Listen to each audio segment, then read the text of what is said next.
Hello and welcome to another daily devotion. As this week we talk about the ministry of building and grounds. And, I think of the Field of Dreams, out there in the cornfields of Iowa. And, we have Kevin Costner, and he's told, if you build it, they'll come, right? And so over the years, the church has, in many ways, added, expanded, built upon a small church building on this site, in the 1800s to, expanding for children's wings as people were in the baby boom and having children from post-World War II, and as they were coming of age in the 60s, and making sure that there were educational wings, and then the chapel and its acoustics and that addition to the church, and the front steps were another recent addition right out of the gate to welcome people into the building. This floor that we're on right now that houses web streams and music studios and meeting rooms and Sunday school and library was once the balcony, where people sat in the church in another day and time.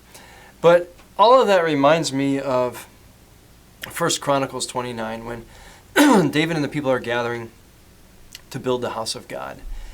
And in an age when people are church shopping, I didn't get much out of that one, so I'm going to keep going. And while that's true, you want to be engaged in a faith community that feeds your spirit. It isn't all one way. It isn't all about me. Because I find that oftentimes people will say, well, this feeds me, this service feeds me. Well, I also want to say, what do you bring into the table?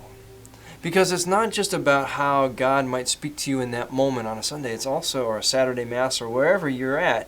It's also, how are you being charged up or changed and transformed by the community to go out and make a difference?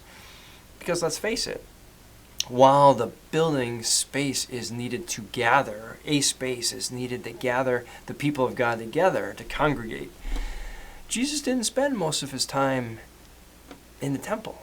Well, unless you're reading Luke. But anyway, he went out meeting people where they were. And so while this is what I call a filling station for God, you come get your spiritual fuel here, or you hear it online, but then it's meant to be driven throughout the week. It's meant to be wherever you go. And we say this in the United Church of Christ all the time. We don't have a hierarchical church, a pope, bishops, cardinals, priests. We say we believe in the priesthood of all believers. So whether you're working a toll booth, or you're a high-powered lawyer, or you're a professional basketball player, or you're a stay-at-home mom, or you're unemployed and you're living out on the street, whoever you are, child, the oldest in our congregation, whoever you are, married, single, divorced, widowed, you have a ministry and you are called. And so while the church is a place that we gather, it's more important to remember it's a people. That this is our base of operations. And thank God for that. But it's also meant to be sent.